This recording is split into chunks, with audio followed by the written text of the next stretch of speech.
नमस्कार, मी योगिता. कृषी समृद्धीमध्ये आपलं स्वागत. पाहूया आजच्या काही ठळक बातम्या.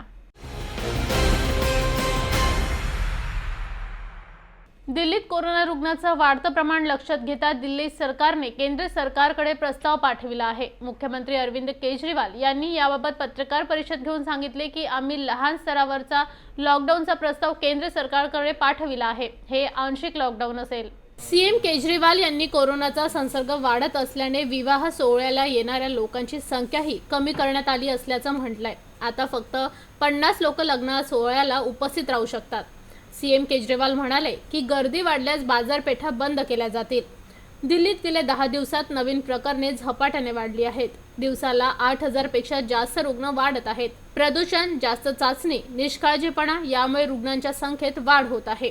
यापूर्वी आरोग्य मंत्री सत्येंद्र जैन म्हणाले होते की तिसऱ्या लाटेचा काळ संपला आहे, त्यामुळे लॉकडाऊनची गरज नाही. दिल्लीचे आरोग्य मंत्री म्हणाले की आम्ही दिल्लीतील 29% लोकांची चाचणी केली आहे. घरात क्वारंटाईन झाल्याने प्रकरणे वाढत नाहीत. दिल्लीत कोरोनासाठी 1,65,000 बेड आहेत. खासगी रुग्णालयांमध्ये बेडची समस्या आहे, कारण सर्व खासगी रुग्णालयात जात आहेत. ब्युरो रिपोर्ट, कृषी समृद्धी न्यूज करिता. आप सबको नमस्कार. दिल्ली में कोरोना की स्थिति के मद्देनज़र कुछ अहम निर्णय लिए गए हैं. पहला तो ये कि कुछ दिन पहले, कुछ हफ्ते पहले दिल्ली में कोरोना की स्थिति में जब सुधार हुआ था तो दिल्ली सरकार ने केंद्र सरकार के निर्देशों को मद्देनज़र रखते हुए और जो केंद्र सरकार की गाइडलाइंस थी उसके मुताबिक दिल्ली में शादियों में 50 से बढ़ा के 200 तक की संख्या अलाउ की थी, कि 200 तक लोगों के शामिल होना अलाउ किया गया था. उस ऑर्डर को विड्रॉ करने के लिए आज निर्णय लिया गया है कि 200 से वापस 50 लोगों को, शादियों में केवल 200 से 50 लोग अलाउड होंगे. और ये निर्णय मैंने एलजी साहब की अप्रूवल के लिए अभी सुबह सुबह भेजा है. मैं उम्मीद करता हूँ कि उनकी जल्दी अप्रूवल आ जाएगी. दूसरा, हमने देखा कि कुछ बाज़ारों में दिवाली के समय काफ़ी ज़्यादा ना तो लोग मास्क पहन रहे थे, ना सोशल डिस्टेंसिंग कर रहे थे, जिसकी वजह से कोरोना बहुत ज़्यादा फैला. तो एक प्रस्ताव केंद्र सरकार को भेजा जा रहा है कि केंद्र सरकार ने पिछली बार जो गाइडलाइंस जारी किए थे उसमें उन्होंने कहा था कि कोई भी राज्य सरकार अगर किसी भी लोकल लेवल पे, छोटे लेवल पे भी अगर कहीं कोई लॉकडाउन लगाना चाहती है तो उसे केंद्र सरकार की परमिशन लेनी पड़ेगी. तो एक जनरल प्रस्ताव केंद्र सरकार की अप्रूवल के लिए भेजा जा रहा है कि अगर कहीं पे, अब दिवाली ख़त्म हो गई है, हम उम्मीद करते हैं कि बाज़ारों के अंदर जो इतनी ज़्यादा भीड़ थी वो भीड़ कम हो जाएगी और हमें ज़रूरत नहीं पड़ेगी. लेकिन अगर ज़रूरत पड़े और सारी कोशिशों के बावजूद भी अगर किसी बाज़ार में हम देखते हैं कि सोशल डिस्टेंसिंग और मास्क का पालन नहीं किया जा रहा और वो एरिया एक तरह से लोकल कोरोना हॉटस्पॉट बन सकता है, तो उस वहाँ पे बाज़ार को कुछ दिनों के लिए एहतियात के तौर पे बंद करने की इजाज़त दिल्ली सरकार को दी जाए. ऐसा प्रस्ताव अभी केंद्र सरकार को भेजा जा रहा है. इसके लिए भी मैंने एलजी साहब की परमिशन के लिए अभी लिख दिया है. हम सब लोग, आप देख रहे हैं कि किस तरह से सारी सरकारें मिलके कोरोना की स्थिति को काबू करने की कोशिश कर रही हैं. केंद्र सरकार का मैं खास तौर से शुक्रिया अदा करता हूं कि इस कठिन परिस्थिति में केंद्र सरकार ने दिल्ली वालों की मदद की है. और सबसे बड़ी मदद है कि जो उन्होंने 750 आईसीयू बेड्स और जल्द से जल्द बढ़ाने का उन्होंने आश्वासन दिया है. इससे सबसे ज़्यादा हमें लाभ होगा, क्योंकि इस वक्त बाकी सारी, मैं एसेस कर रहा था, बाकी सारी बेड्स अभी हैं, सफिशेंट हैं. कुछ अस्पतालों में, जो सबसे बड़े बड़े प्राइवेट अस्पताल हैं, उन अस्पतालों को छोड़ दे तो अन्य कई सारे सरकारी अस्पतालों में भी हैं और कई सारे प्राइवेट अस्पतालों में भी बेड्स की स्थिति ठीक ठाक है. लेकिन आईसीयू बेड्स कम होते जा रहे थे, आईसीयू बेड्स की संख्या लगातार कम होती जा रही थी और मैं इसके लिए केंद्र सरकार ने आगे बढ़ के मैंने एक हफ्ते पहले चिट्ठी भी लिखी थी केंद्र सरकार को कि हमें तुरंत आईसीयू बेड्स चाहिए और केंद्र सरकार ने इसको सकारात्मक तौर पे हमारे को वो किया। इसके लिए मैं पर्टिकुलरली शुक्रिया अदा करता हूँ। इस वक्त सारी सरकारें, केंद्र सरकार, दिल्ली सरकार, सारी एजेंसीज, DRDO, ICMR, सब एम्स वगैरह सब लोग मिलके पूरी कोशिश कर रहे हैं, डबल एफर्ट्स कर रहे हैं अपने कोरोना की स्थिति को काबू पाने के लिए। लेकिन ये तब तक नहीं ठीक हो सकती जब तक हम सब लोग जब तक एहतियात नहीं बरतेंगे। मेरी आपसे हाथ जोड़ के विनती है कि आप ये कोई किसी और के लिए नहीं मांग रहे, आप ही के लिए, आप ही के स्वास्थ्य के लिए, आपकी ज़िंदगी के लिए, आपके परिवार के लिए आपसे अपील कर रहे हैं कि मास्क ज़रूर ज़रूर ज़रूर पहनिए, सोशल डिस्टेंसिंग का पालन ज़रूर ज़रूर कीजिए। कई लोगों को लगता है मुझे तो नहीं होगा, पड़ोसी को हुआ मुझे नहीं होगा। ये किसी को नहीं देखता कोरोना, ना गरीब को देखता, ना अमीर को देखता, ना इसको देखता, ना उसको देखता। किसी को भी कभी भी हो सकता है और अगर बिगड़ जाए तो खतरनाक हो सकता है। तो फिर से मैं हाथ जोड़ के सबसे अपील करता हूँ कि आप please please please social distancing का पालन कीजिए और मास्क ज़रूर से पहनिए। नमस्कार। सर्वसामान्यांना मोठा झटका बसणार आहे, कारण लोकांनी वीज वापरली त्याचे बिल भरावे, कुठलीही वीज बिल माफी मिळणार नाही असं ऊर्जा मंत्री नितीन राऊत म्हणाले। वाढीव वीज बिलातून सवलत देणे अशक्य असल्याचं नितीन राऊत यांनी यापूर्वीच म्हटलं होतं, त्याचा पुनरुच्चार राऊत यांनी केलाय। लॉकडाऊन काळात वीज ग्राहकांना वाढीव बिलांचा शॉक बसलाय। आधीच अनेकांचे रोजगार गेले, त्यात वाढीव वीज बिले आल्याने सर्वसामान्यांचे कंबरडे मोडले। सरकारकडून वीज बिलांमध्ये सवलत मिळेल अशी आशा होती, मात्र आता ऊर्जा मंत्र्यांनी सवलत मिळणार नसल्याचं स्पष्ट केल्याने सर्वसामान्यांना शॉक बसलाय। लॉकडाऊनमध्ये आलेली बिल भरली पाहिजे, आम्ही पण ग्राहक आहोत, कर्ज घेऊन मदत करत आहोत, कामकाज चालविण्यासाठी आम्हालाही मर्यादा आहेत, वीज बिल सवलतीचा विषय आता नाही असं नितीन राऊत यांनी स्पष्ट केलंय। तुम्ही जसे ग्राहक आहात तसं आम्ही सुद्धा वीज ग्राहक आहोत, आम्हाला सुद्धा विजेचं बिल द्यावं लागतं। वापरापेक्षा वाढीव बिल आली असतील त्याची चौकशी सुरू आहे, पण ज्यांनी वीज वापरली आहे त्यांना बिल भरावं लागेल असं नितीन राऊत म्हणाले। ब्युरो रिपोर्ट, कृषी समृद्धी न्यूज करिता। बाळासाहेब ठाकरे यांचा आज 8वा स्मृती दिन आहे। या दिवसानिमित्त विरोधी पक्षनेते आणि माजी मुख्यमंत्री देवेंद्र फडणवीस यांना बाळासाहेबांच्या आठवणींना उजाळा दिलाय। देवेंद्र फडणवीस यांनी एक ट्विट केलंय। दरम्यान बाळासाहेबांच्या आठवणींना उजाळा देत असताना फडणवीसांनी शिवसेनेला अप्रत्यक्षपणे टोला देखील लगावलाय। फडणवीस त्यांच्या ट्विटमध्ये म्हणतात, आमचे हृदयस्थान, मार्गदर्शक, प्रेरणास्त्रोत, हृदय सम्राट, शिवसेना प्रमुख स्वर्गीय बाळासाहेब ठाकरे यांना स्मृतिदिनी कोटी कोटी अभिवादन। यांच्या संदर्भात दुसरा ट्विट करताना विचारांवर श्रद्धा आणि विधानांवर ठाम, हिंदू हृदय सम्राट शिवसेना प्रमुख बाळासाहेब ठाकरे असं कॅप्शन देत बाळासाहेबांचा व्हिडिओ ट्विट केलाय। हे कॅप्शन देत त्या माध्यमातून फडणवीस यांनी अप्रत्यक्षपणे शिवसेनेला टोला लगावलाय। ब्युरो रिपोर्ट, कृषी समृद्धी न्यूज करिता।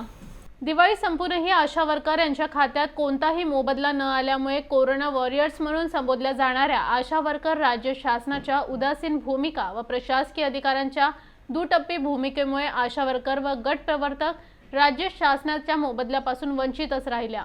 महाराष्ट्र राज्य आशा गट प्रवर्तक कर्मचारी कृती समितीच्या आव्हानानुसार CITU तर्फे 5 तारखेला विविध मागण्याकरिता सत्ताधारी आमदार व मंत्र्यांच्या घरी किंवा कार्यालयात जाऊन घेराव करून खालील मागण्यांचे निवेदन सादर केले। नंबर 1, आशा स्वयंसेविका व गट प्रवर्तक या आरोग्य क्षेत्रातल्या कायमस्वरूपी कर्मचारी आहेत। त्यांची नियुक्ती ठराविक बाळासाठी कंत्राटी पद्धतीची नाही, त्यांना ना सध्या या कामाच्या आधारावर मोबदला मिळतो। आशा स्वयंसेविका व गट प्रवर्तक यांना शासकीय कर्मचाऱ्यांचा दर्जा देऊन किमान वेतन लागू करावे व सेवा ज्येष्ठतेनुसार वेतन श्रेणी जाहीर करून इतर सामाजिक सुरक्षेचा त्यांना लाभ देण्यात यावा।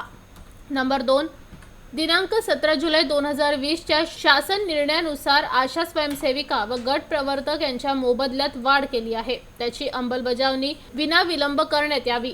जुलै 2000 पासूनची थकबाकी सहित रक्कम दिवाळीपूर्वी अदा करण्यात यावी।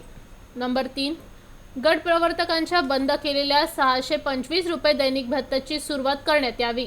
नंबर 4, शहरी व ग्रामीण आशा स्वयंसेविका व गट प्रवर्तक यांना कोविड-19च्या या कामासाठी प्रतिदिन विशेष भत्ता 300 रुपये देण्यात यावा. नंबर 5. आशा स्वयंसेविका व गट प्रवर्तक कोरोना योद्धा म्हणून कार्यरत आहेत. याची दखल घेऊन आशा स्वयंसेविका व गट प्रवर्तक यांना भाऊबीज भेट अंगणवाडी कर्मचाऱ्यांप्रमाणे प्रतिवर्ष 2000 रुपये दिवाळीपूर्वी देण्यात यावे. या विविध मागण्यांकरिता CITU तर्फे आशा व गट प्रवर्तक यांनी सत्ताधारी आमदार व मंत्र्यांच्या घरी जाऊन घेराव केला. मागील कित्येक दिवसापासून आशा वर्कर विविध मागण्या करतायत, आंदोलन करीत आहेत. त्या दरम्यान आशा स्वयंसेविका यांनी संपाची सुद्धा भूमिका घेतली होती, परंतु माननीय मुख्यमंत्री उद्धवजी ठाकरे यांच्या शब्दांचा मान ठेवून संप मागे घेण्यात आलाय. त्यानंतर सुद्धा आशा स्वयंसेविका व गट प्रवर्तक या दिवाळी संपली तरी सुद्धा मोबदल्यापासून वंचितच राहिल्या. दिवाळी कशी साजरी करायची हा प्रश्न त्यांना भेडसावत होता. त्याचा जाब विचारण्याकरिता आंदोलन केले गेले. त्यानंतर सुद्धा दिवाळी आदेश शासनाने योग्य भूमिका न घेतल्यामुळे आशा वर्कर व गट प्रवर्तक यांना काळोखात दिवाळी साजरी करावी लागली, अशी माहिती आशा व गट प्रवर्तक कर्मचारी युनियन CITUचे अध्यक्ष राजेंद्र साठे यांनी एका पत्राद्वारे माहिती दिली. ब्युरो रिपोर्ट, कृषी समृद्धी न्यूज करिता. बजाजनगर पोलिसांना एका फरार आरोपीला अटक करण्यात यश प्राप्त झालंय. हा आरोपी 1.5 वर्षापासून पोलिसांना सापडत नव्हता. या आरोपीकडून सोन्याचे दागिने जप्त करण्यात आले आहे. याची किंमत 20,54,000 रुपयांचे सांगितले जात आहे. FIR जे आहे याचा नंबर आहे 273/19 होता अंडर सेक्शन 454, 457, 380 आणि 411 बजाजनगर पोलीस स्टेशन झोन 1 मध्ये दाखल होता.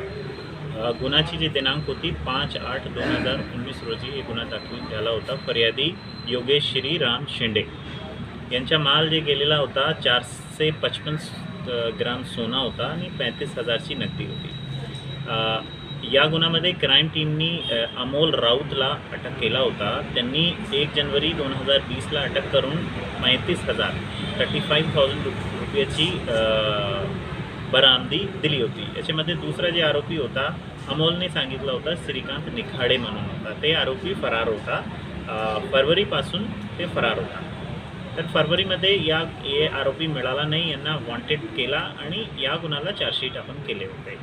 नंतर आम्हाला आत्ता 10 दिवस पूर्वी माहिती मिळाली. गुप्त बातमीदारा आम्हाला माहिती दिली की एक माणूस श्रीकांत निखाडे जे आहे हे छतरपूर तालुका सावनेरमध्ये एक ढाब्यावर काम करत आहे. तर आमचे पोलीस स्टेशनचे इन्चार्ज महेश चौहान आणि त्यांचे खालचे काम करणारे PSI फुलजले आणि 4 कर्मचारी आणखी होते. गोविंद बारापात्रे, नपोशी गौतम रामटेके, पोशी अमित गिरडकर आणि पोशी सुरेश वरुणकर यांनी एक सापळा रचून 14/11/2020ला श्रीकांत निखाडेला अटक केला आणि त्यांच्याकडून विचारपूस केली. त्यांनी सांगितलं की त्यांनी जे दागिनी जी होती 455 ग्राम जे दागिनी होती, या दागिनी त्यांनी प्रकाश पंचबाई नावाचे एक माणसाला दिली. तर त्यांना अटक केली. तर त्यांनी सांगितली त्यांनी जे दागिनी आहे एक सोनारला विकले.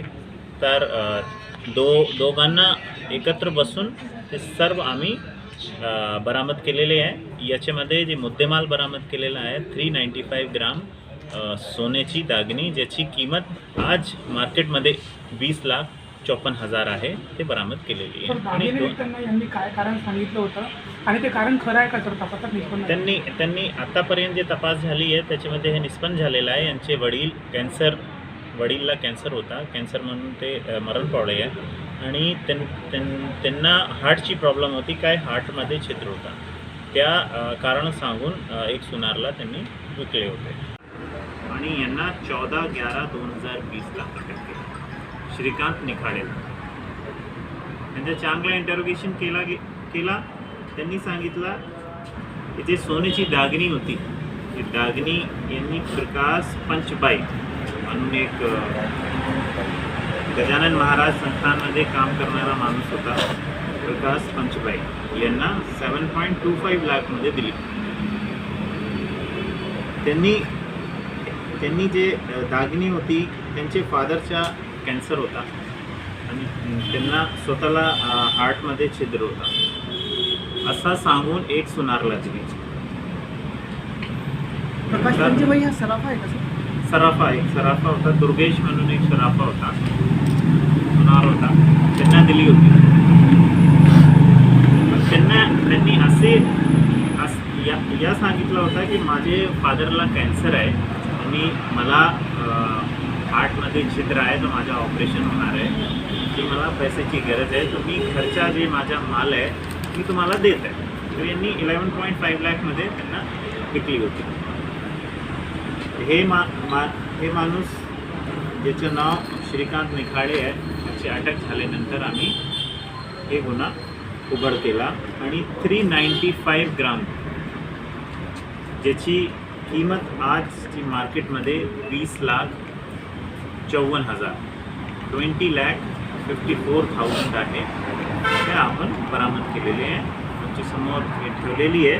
आणि 2 आरोपी जे आहे श्रीकांत निखाडे आणि प्रकाश पंचबाई यांना अटक केलेली आहे. श्रीकांत निखाडेला आपण 14 तारीखला अटक केली. त्यांची 2 दिवसाची PCR भेटली. PCRमध्ये हे सगळा माल जे आहे आम्ही जप्त केलेले. आता कोर्टचा आदेश झाल्यानंतर FIR होती 273/19 अंडर सेक्शन 454, 457, 380 and 411. या FIR 5/8/2019ला रजिस्टर झाली होती. फर्यादी होते योगेश श्रीराम शेंडे, राहणारा प्रतापनगर रेल्वे कॉलनी ना. तर यामध्ये जे माल गेला होता 455 तोला 455 ग्राम सोना, 35,000 नगदी ही गेली होती. तर क्राईम ब्रँचने या गुन्ह्याला उघड केला होता आणि याच्यामध्ये अमोल राऊत म्हणून एक माणसाला अटक केला होता. त्यांनी बरेचसे गुन्ह्याची कबुली दिली होती त्यावेळी आणि एक गुन्हा बजाजनगरच्या 273/19 बद्दल कबुली दिली होती. त्यामध्ये त्यावेळी 35,000चा जे कॅश गेला होता त्याबद्दल त्यांनी कबुली दिली होती. म्हणजे जे सोना गेला होता ते मिळाला नव्हता. तर या गुन्ह्याची चार्जशीट जी आहे चार्जशीट 26/2/2020ला झाली. यामध्ये एक आरोपी होता श्रीकांत निखाडे. अमोलच्या ज्यावेळी इंटरोगेशन झाला, इंटरोगेशनवर त्यांनी श्रीकांत निखाडेला नाव दिला होता की सोन्याची जी दागिने होती ती त्यांना दिली. ते आरोपी फरार होता. बरेच प्रयत्न झाला, बरेचशे वेळी त्यांना अटक करण्याचा प्रयत्न केला पण ते अटक झाला नाही. तर या चार्जशीट 2020मध्ये चार्जशीट केले आणि यांना वॉन्टेड फरारीमध्ये घोषित केले यांना श्रीकांत निखाडेला. ते राहणारा होता तेतूर, गाव तेतूर, तालुका कोही, नागपूरच्या राहणारा होता. रिसेंटली गुप्त माहितीदारांनी आम्हाला माहिती दिली, पोलीस स्टेशन इन्चार्जला माहिती दिली. ती माहिती अशी होती की छत्रपूर तालुका सावनेर जिल्हा नागपूरमध्ये एक ढाब्यावर काम करत होता. तर पोलीस स्टेशनचे इन्चार्ज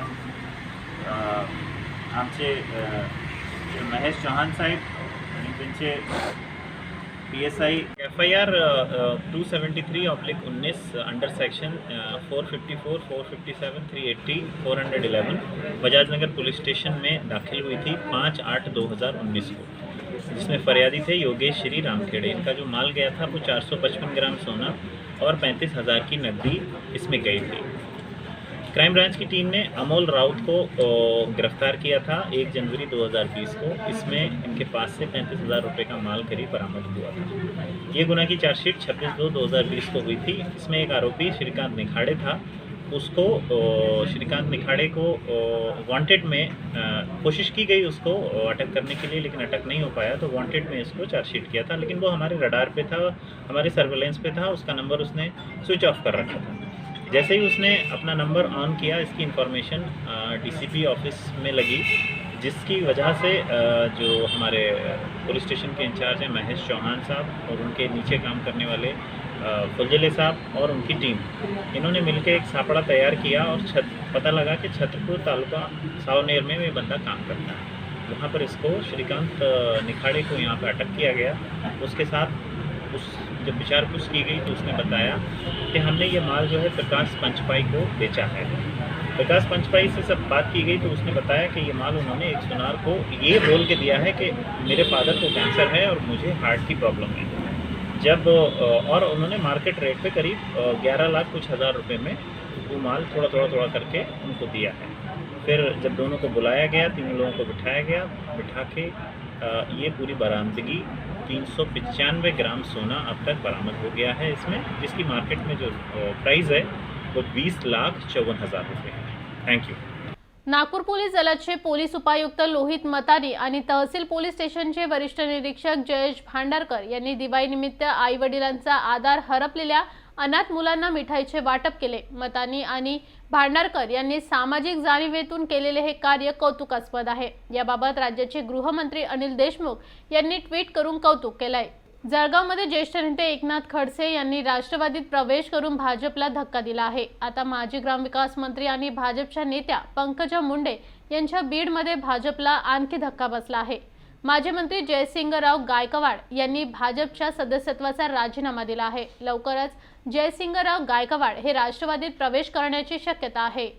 ज्यांना पक्षातून हाकलून लावलं त्यांना परत पक्षात घेण्याचा प्रश्नच येत नाही, असं म्हणत स्वाभिमानी शेतकरी संघटनेचे अध्यक्ष राजू शेट्टी यांनी सदाभाऊ खोत यांच्याशी हात मिळवण्यास नकार दिलाय। ज्यांचे हात आणि चारित्र्य स्वच्छ आहे अशा लोकांसोबत मी काम करतो, असं राजू शेट्टी यांनी म्हटलंय।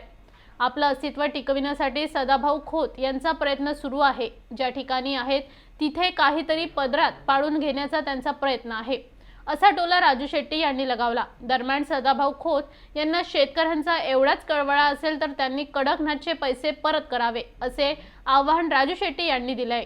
संपूर्ण जगभरात कोरोनाने विळखा घातला आहे। कोरोनामुळे जवळपास 1.3 दशलक्ष लोकांना आपला जीव गमवावा लागलाय। अशातच जागतिक आरोग्य संघटनेने एक मोठं विधान केलं आहे। जागतिक आरोग्य संघटनेचे महासंचालक टेड्रोस अधनॉम घेब्रेयेसस यांच्या सांगण्यानुसार केवळ लसीच्या माध्यमातून कोरोनावर मात करणे शक्य नाही। ते पुढे म्हणाले, कोरोनाच्या विषाणूशी लढण्यासाठी कोणतीही लस ही एक पूरक साधक म्हणून काम करेल, परंतु केवळ लस ही स्वतः महामारी संपवू शकत नाही।